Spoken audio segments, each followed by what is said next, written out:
Apa itu sifat ma'ani? Kita bila belajar sifat 20 ni banyak sebut sifat nafsiyah, sifat salbiyah, sifat ma'ani, sifat ma'nawiyah. Pernah tanya ke apa benda ma'ani, ma'nawiyah ni? Salbiyah tu saya dah jelaskan. Ma'ani ni apa? Kenapa susah pening-pening cerita ma'ani, ma'nawiyah? Kenapa kena buat differentiation tu? Kalau awak nak tahu, konsep sifat 20 Asy'ariyah ni, dia ada konteks dia. Dia juga adalah bagi menjawab kritikan Mu'tazilah. So dia ada konteks tau. Macam orang 1000 tahun nanti boleh tengok video sidang kalam, dia tak faham apa hal ini tak habis batiniah Dia tak faham bahawa kita sedang merespon kepada satu golongan yang hidup di zaman kita. Sama juga Asy'ariyah bawa sifat 20 ni sebab mereka sedang merespon kepada tuntutan-tuntutan zaman pada waktu itu. When they are writing sifat 20, they have aliran-aliran tertentu in their mind, di dalam minda mereka. Okey.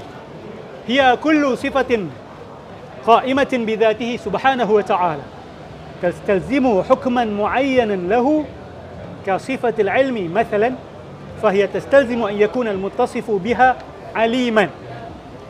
Sifat ma'ani. Makna ni, apa makna? Makna ni merujuk kepada sesuatu yang real, yang ada. In contrast to hal. Ini istilah dalam akidah. Mu'tazilah ni, dia kata Allah itu tahu bukan dengan adanya ilmu. Allah tahu kerana dia bersifat alim. Dah. Asy'ariyah kata Allah berilmu dengan sifat ilmu. Kan, awak tahu sebab awak ada ilmu. Ada ilmu dan ada sifat yang tahu. Ada dua kat situ. Pasal Mu'tazilah kata tak. Tuhan tahu kerana sifat dia mengetahui. Dia bukan mengetahui dengan ilmu. Okey? Dan ilmu itu hanyalah hal. Hal ni adalah sesuatu yang tak wujud. Okay, it's something that dia bukan macam makna. Okay, benda ni dia abstract sikit I don't expect you to understand in one sitting. But tak apa, dengar sekali, insya-Allah dengar 2-3 kali nanti boleh faham. So Asy'ariyah kata tak, ilmu tu memang wujud. Memang ada. Dia dipanggil makna. Dan sesiapa yang ada ilmu, dia dipanggil sebagai orang yang berilmu, sesuatu yang berilmu. So ilmu lain, berilmu lain. Faham Sebab tu sifat 20 terbagi kepada ma'ani ma'nawiyah.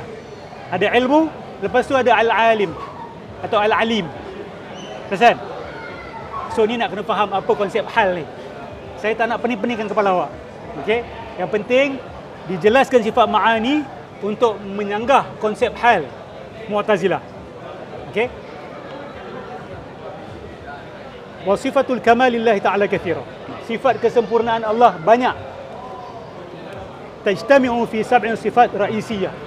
Tapi sifat-sifat Allah yang banyak itu boleh kita rangkumkan secara umum dalam 7 sifat yang dipanggil sifat ma'ani. So bila awak belajar sifat ma'ani ataupun sifat 20, awak jangan ingat Asy'ariyah menghadkan sifat Allah kepada 20 sifat. Bukan tu. 20 sifat ni adalah sifat induk. Sifat parti. Yang mana kalau awak faham sifat 20 ni, awak akan faham secara logikal sifat-sifat lain. Ada orang tanya saya, Ustaz, kenapa tak masuk Ar-Rahman Ar-Rahim dekat dalam sifat 20? Kan, Maha Pengasih, Maha Penyayang. Betul tak?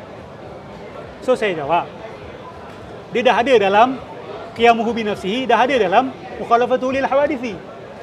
Macam mana tu?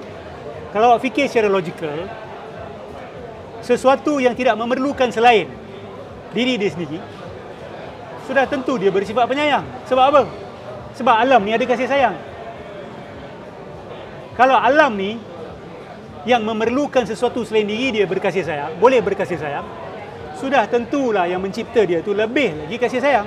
Kan logical conclusion. Faham? So itu qiyamuhu bi nafsihi. Lepas tu mukhalafatuhu lil hawadithi.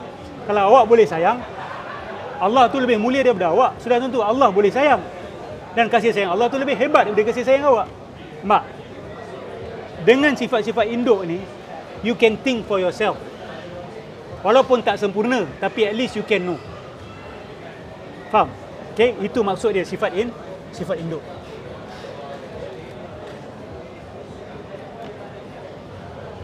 Okay, Mu'tazilah kata macam ni. Mu'tazilah kata, kalau kata bahawa Tuhan itu ada sifat ilmu, dan sifat Tuhan pula itu bersifat qadim, dia tidak ada permulaan,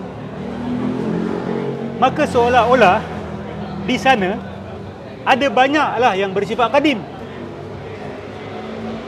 Faham? Sifat ni qadim, sifat tu qadim, so banyaklah yang qadim ni. So dipanggil ta'addudul qudama.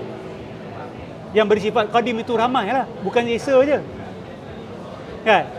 So Syekh Buti kata, aku tak nak buang masa lah dengan benda merepek ni. Syekh Buti kata dekat dalam footnote ni, saya seorang, saya ada banyak sifat. Adakah bermaksud ada banyak saya? Kan simple cerita kan. So kadang-kadang ilmu kalam ni dia boleh melampau. Ini kita tak nafikan. Dia dah masuk nitty-gritty sampai dia terbuang masa buat benda merepek. Dia jadi merepek. Sampai satu tahap tu jadi merepek. Okey? Oh, ni bawa tak apa cerita tak ada dulu qudama. Satu zat banyak sifat. You pun satu zat, you ada banyak sifat. Tak bermakna ada tak ada dulu qudama, bukan. Dia merujuk tetap kepada zat yang satu juga. Okey? Maksud dia Allah Subhanahu wa taala. Itu dalam footnote tu. Siapa yang ada buku bahasa Arab, tu rumusan footnote tu.